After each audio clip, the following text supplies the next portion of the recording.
Hello everyone, this will be a quick guide on how to defeat Dark Bonghwang. Even though the attack patterns remain the same in between phases, this boss is pretty interesting because the environment itself changes, making the second phase harder. A big part of this fight are the fire debuffs the boss can hit you with. These are stackable and do damage over time. If you have more than 3 or 4, you'll start dying pretty fast. Therefore, you need to cleanse them. To do that, you need to go on the water and place yourself on top of one of the water sprouts. This will also launch you into the air and give you a blue buff that can be used later for mechanics. A quick tip for when you're flying: if you press LMB, you drop faster into the ground.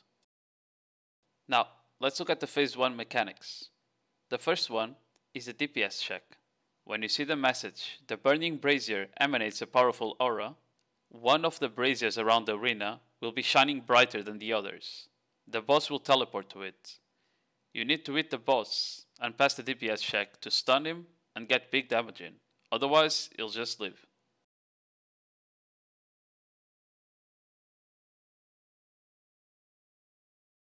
When you see the message, caution, the Dark Bonghwang's energy engulfs Bonghwang's nest.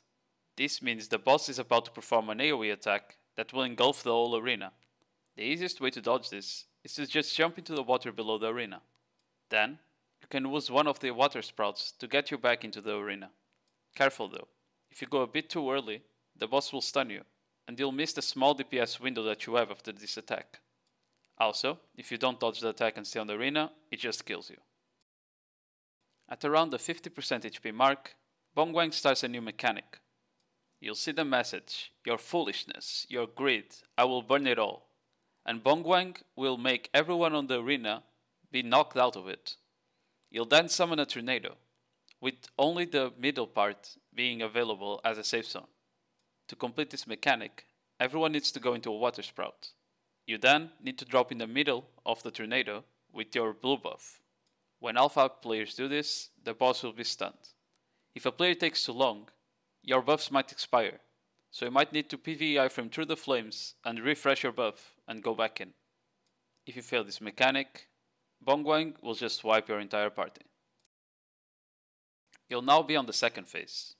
But before we look at the mechanics, let's take a look at the environmental changes. You'll notice that below the arena, the water is now red. This will do damage if you go onto it, so you now lost your safe way of cleansing the fire debuffs and dodging the AoE attack. But it's okay. There's a pretty fast and safe way of getting across into a water jump pad. Behind the spot where you spawn, if your class has an aerial movement, you can just fly across from the arena into this spot, making it pretty quick to cleanse the debuffs. If your class doesn't have aerial movement, you'll notice that there's no fire in between, so you can kinda just jump and then climb. This is still faster than actually taking the air jump pads that are now on the arena. Now, moving on to the mechanics. As soon as the second phase starts, a new mechanic will start as well. The boss will fly up into the air. Try to not be in the middle of the arena when you jump, as the boss will make you jump as well.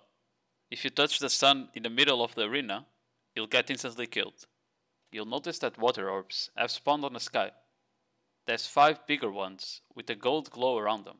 The objective is to use the air jump pads that have spawned on the arena to make contact with these water balls.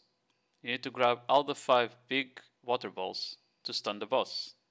If you fail this mechanic, the boss will stun everyone on the arena, and then will perform a one-shot attack that will kill anyone that doesn't have a blue buff on his bar.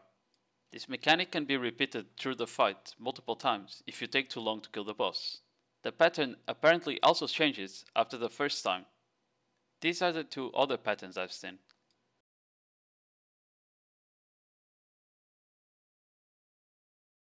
You can use the smaller water balls to propel you forward if you're too far away from the big ball. You'll also notice there's altars across the arena. If you go on them and wait a bit, they'll turn red and they'll work as jump pads too, so they can help you get the balls that are further away. Finally, the last mechanic of the fight happens when you see the message, the energy of Bonghwang converges from afar, forging its very essence. When this message appears, it means eggs have spawned on the altars across the arena. The boss will get a DP buff until you kill these eggs, so move out the arena as fast as you can into the altars to kill them. And that's it. Besides these two mechanics, the second phase goes exactly the same as the first phase. Good luck out there.